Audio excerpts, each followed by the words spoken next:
Okay. All right. So thank you for letting me be the your closing speaker today. I have a very interesting message, which I hope that will resonate to all the people who are in sales. So just for a show of hands, how many people here are in sales still? Congratulations. Anybody in marketing? Don't. Okay, good. Very brave, very brave. Marketing people, put up their hand, very brave. Okay, very good. Just to give you a sort of a quick sense of what I do is I'm actually, like our previous speaker, I came from the finance world. The last 10 years, though, I've been working in companies and actually operating and building sales teams, building operations, and building revenue operations.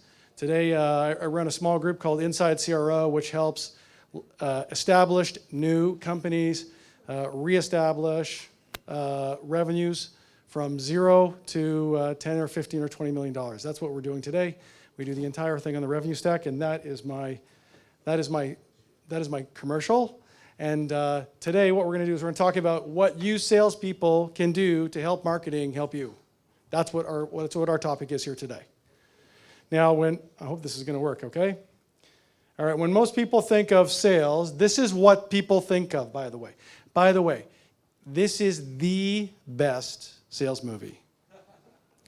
If you have never seen this movie, you should now go to Netflix or Amazon Prime or whatever it is you should do, and you should watch this movie.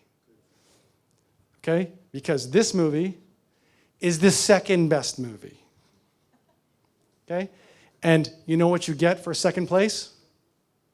A set of steak knives. Third place, you're fired. But when people think of marketing, and excuse me for a second here, I've done both. I've been in both seats, sales and marketing, okay? So when people think of marketing, they think of, well, I don't know sure what they think of. Well, I think when people think of sales, they have a typical idea that salespeople are aggressive or pushy, but that's not really what today's sales environment is. It's in my estimation, sales is really a data-driven world and really driven by passionate people who are interested in serving their customers. But the way that people think of marketing today is they think of these kinds of leaders when they think about marketing.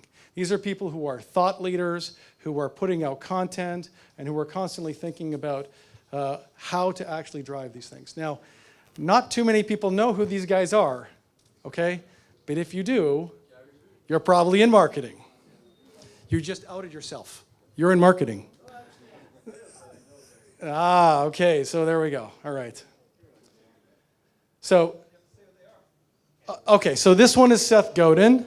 Seth Godin is an American, he's a very famous American marketer who's helped build a ton of companies. He has a real focus on building content. Gary Vee, similar vein, but he's much more on social and focused on social and actually rebranding and regrowing content using his platform.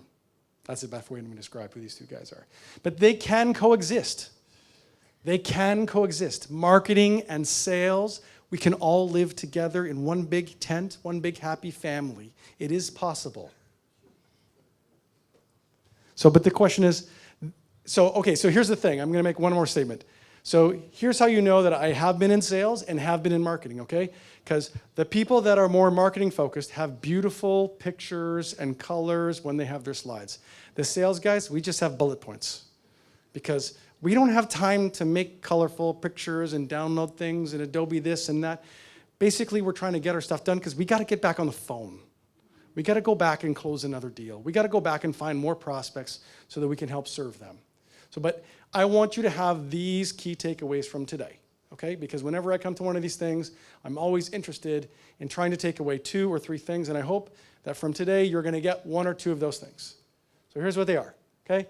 Sales and marketing can drive revenues together, but they need to just speak the same language. It's really simple. They don't talk the same language, and we'll talk about that in a few minutes. And there is a 3-point framework that I have that I'm going to outline at the end of this call. At the end of this meeting. Sorry, I thought it was just a sales call. So one other thing. Sorry, it's always a sales call. It's running in my head. One other thing, something that I showed to a gentleman over here if you're at one of these conferences and you want to take a picture of one of these things, a lot of the times the pictures don't turn out so well. So there is a tool that I learned 3 years ago at a conference called Office Lens. It's an app. You can download it. I know, it's Microsoft, okay? It's okay, it's Microsoft. You take that picture, you can turn it into a PDF, you can turn it into a PowerPoint, you can turn it into a Word document, you might even be able to turn it into an Excel spreadsheet.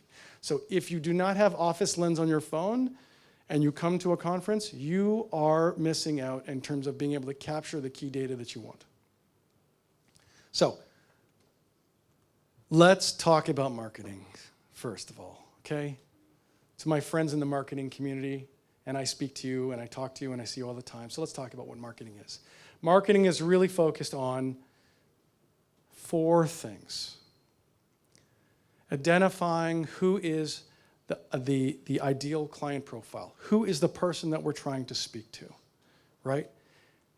What are we going to say to these people? What is the message that we're going to say to them? What is the method or media in which that we're going to communicate to them? And then, this is my concept, the means in which we're going to communicate with them. Because marketers speak in terms of these words: campaigns, calendars, assets. These are words that marketers use on a regular and an ongoing basis. And I know you say, us and the salespeople, we don't quite understand these things. We don't get them. We don't know what they mean. They're running things both in terms of time and in terms of actual output. That's how they measure their value.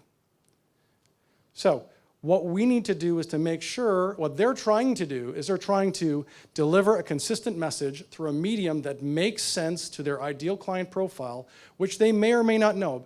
Many of us who work in the startup scene and are trying to, our founders are trying to find product market fit, they may think their ideal client profile is this person, but in actual fact, that is a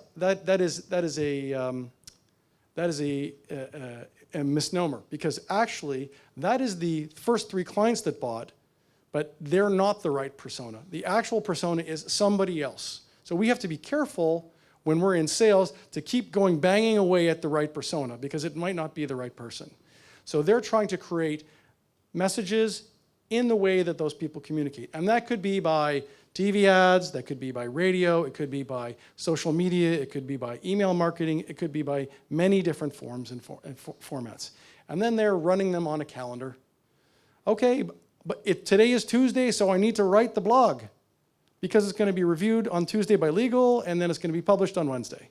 But it needs to be published before 9 a.m. so the people in California can get it when they wake up. Those are the ways that marketers think.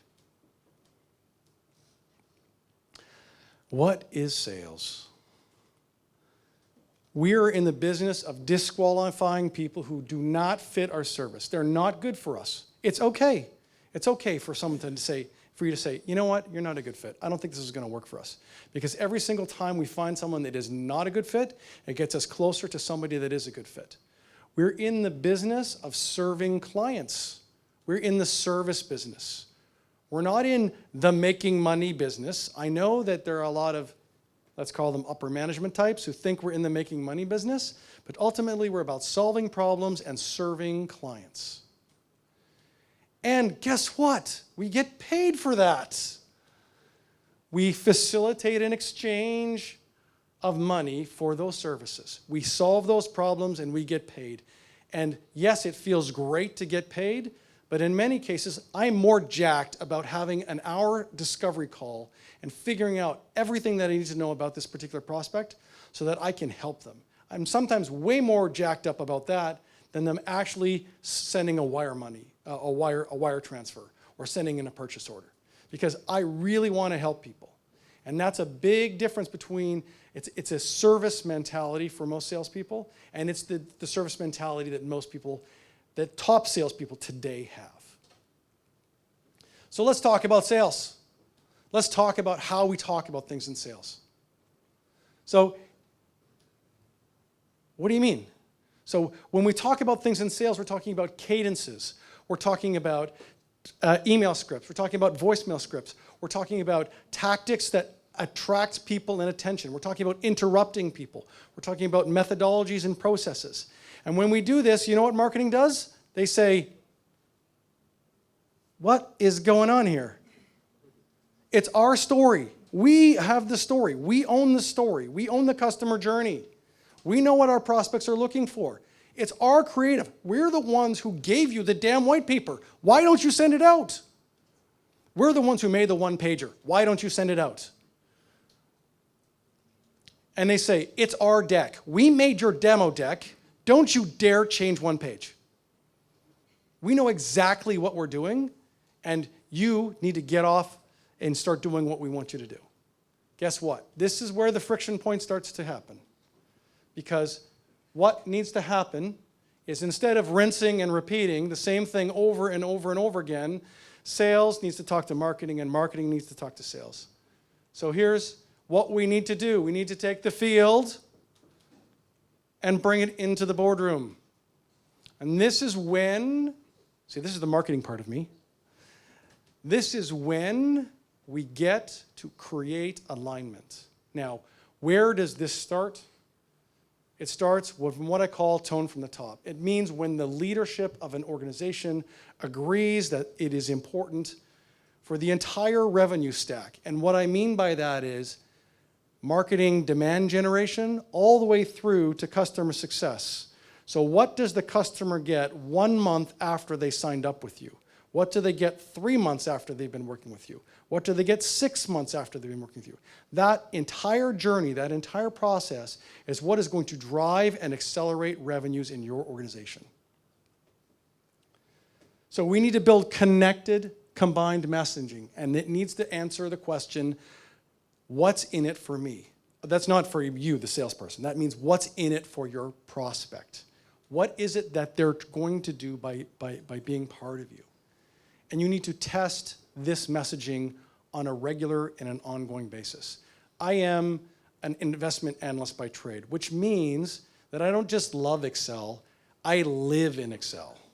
It means I started programming Access databases at 12 because that was the only way that I could see how I could create relations between different databases and do real correlation analysis. I'm one of the only,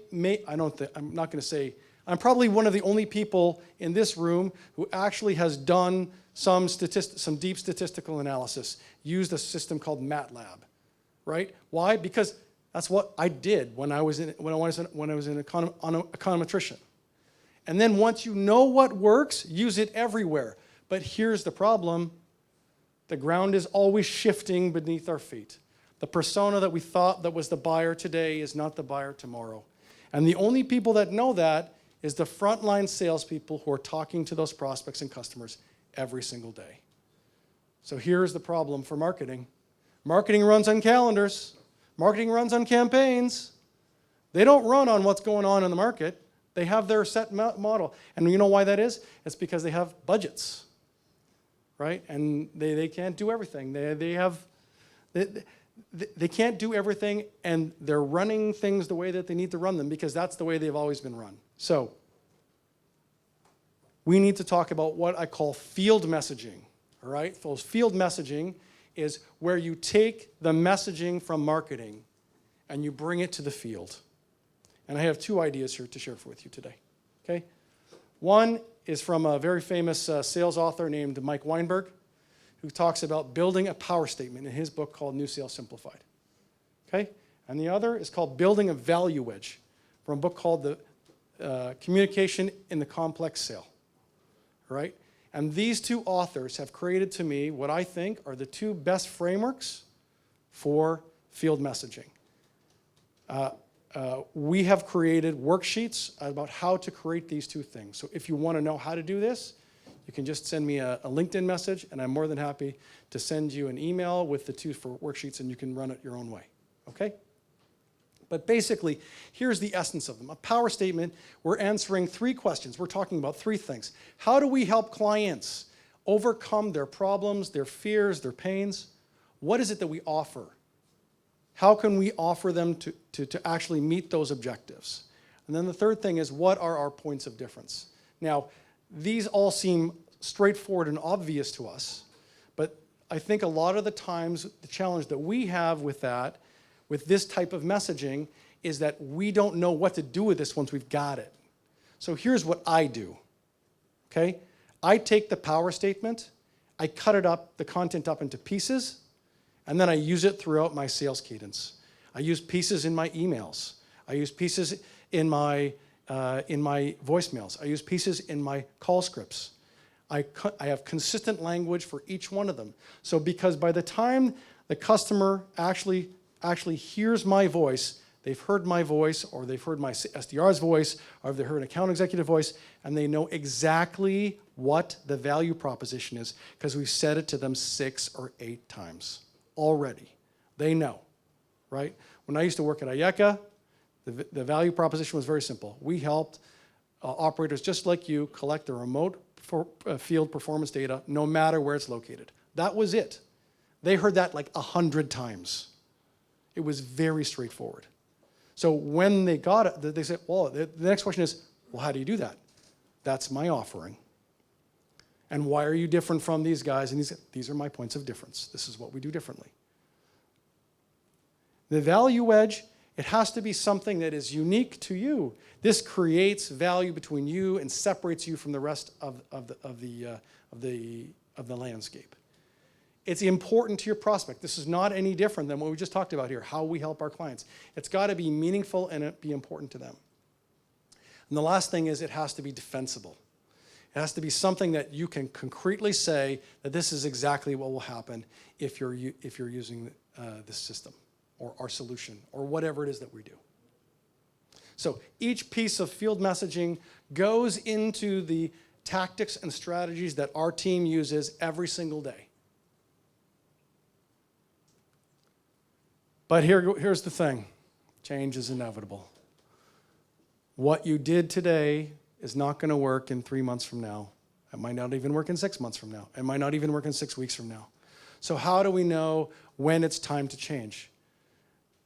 When the deals aren't closing at quarter end or at month end or at year end, it's too late. When is it time to change? So I have a framework to building alignment, and this is my thoughts.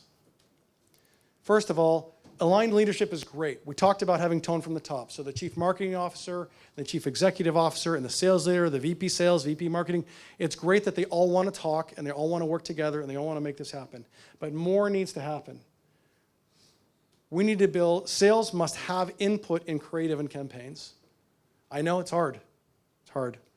Some sales guy is not going to want to take his time to review your white paper.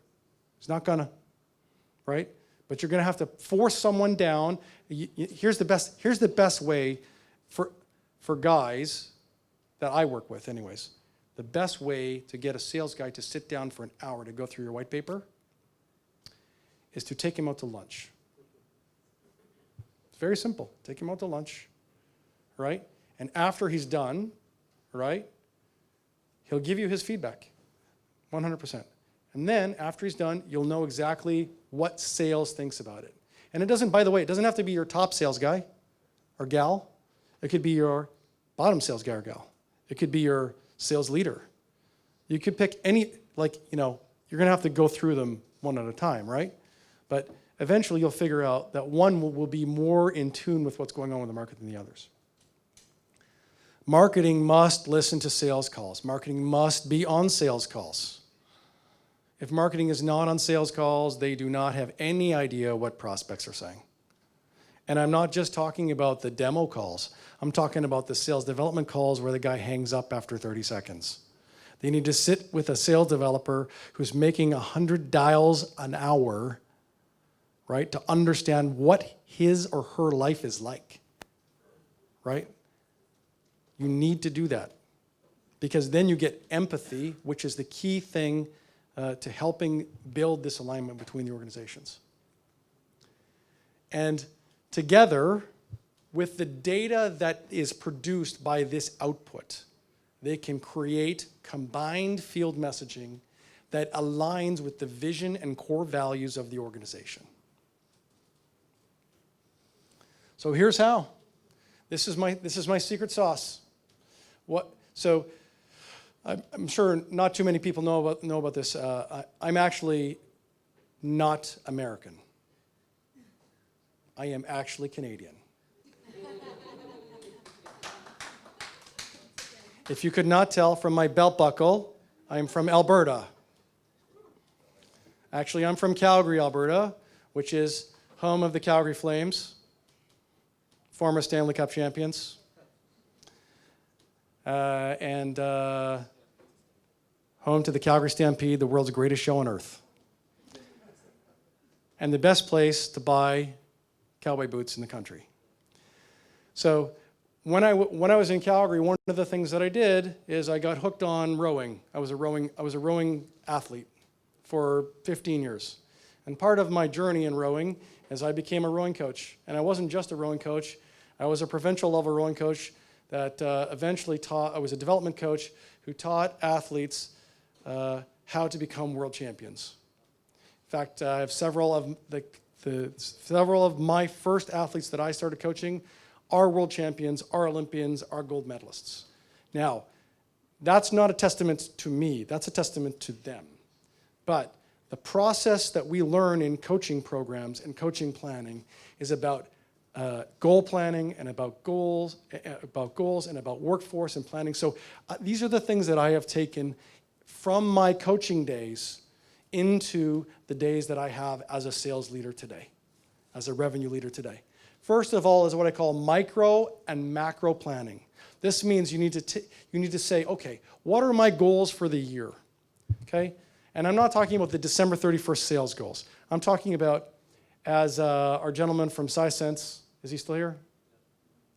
He said, what are your personal objectives for the year? What are your planned objectives for the year? How do you plan on getting there? Right? So we do what we call macro and micro planning. So we break the calendar up into two types of cycles. Macro cycles. I prefer an 6 to 8 week macro cycle, and microcycles of between 2 and 3 weeks. This is very similar, by the way, to what our developer friends call agile planning. Very similar, okay? And during that period of time, we have focuses for each one of those microcycles and general themes for each one of those macrocycles. And at the end of a macrocycle, we take a week or 2 weeks to do what I call rest and review. This is the time for us to resharpen the saw, to maybe go to a conference, to maybe discuss reading a book, to talk about things that were working and weren't working. And by the way, this isn't an entire week. Business still goes on.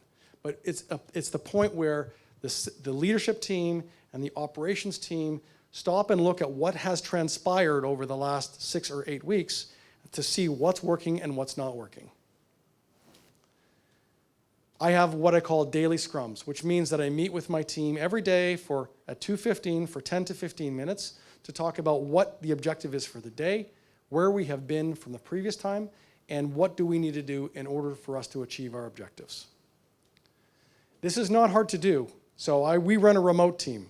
So we do everything on Google Chat, or we do everything on Uber Conference, right?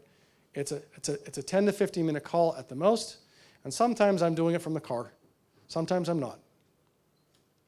The last thing is that compensation needs to be aligned so that marketing, sales, customer success understand the value proposition. I know we talked a bit today about commissions. Commissions are a core part of the sales team's compensation. They're not a bonus.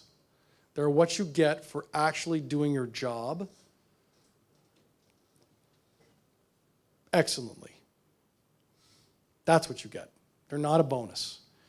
Marketing needs to be aligned the same way. If they do their job excellently, they need to make sure that they get paid. There's a lot of, in the marketing world, there's a discussion called growth marketing and growth hacking, where we're really focused on trying to create metrics aligned with marketing so we have an understanding of that. So we can say, oh, the ROI of this campaign was 30% or 60%, or we spent $6,000 on this campaign and we made $14,000. Is that enough? Is it, for Israeli founders, are they still in the room? No, they're long gone.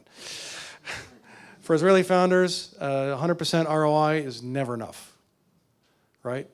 So align the compensation between the teams. So here's the payoff. Messaging and content is meaningful to prospects, to the people that we're working with.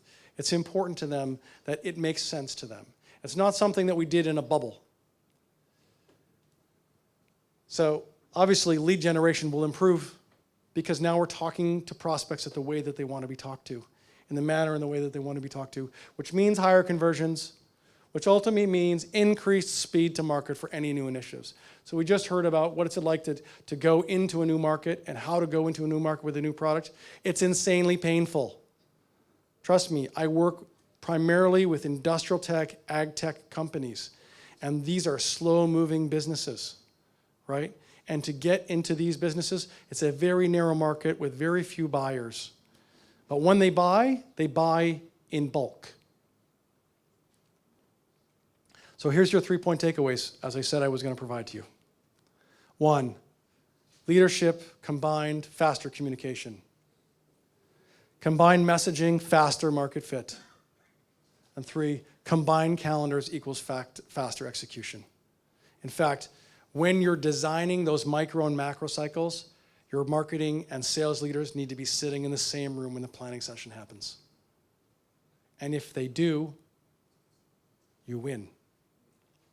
And the customer wins. And the organization wins. And the team wins. Thank you. Sorry. Well, thank you very much, Blair. Okay, everyone, round of applause, please, for everyone here who stayed. Round of applause for Ellie. I appreciate you guys staying late. Risa and Coco Media, thank you so much. It was great partnering with you guys. Again, we will be sending out emails in the next few days with notes. There'll be videos online. There will also be presentations online. We'll have snippets. We'll get you everything. We will be doing follow-up workshops as well in the coming weeks. This is the beginning of Sales Kenneth. I can tell you that. There's going to be a revolution in sales in Israel, and we are going to be at the forefront of it. So thank you so much. Enjoy, and Freil Kampurim.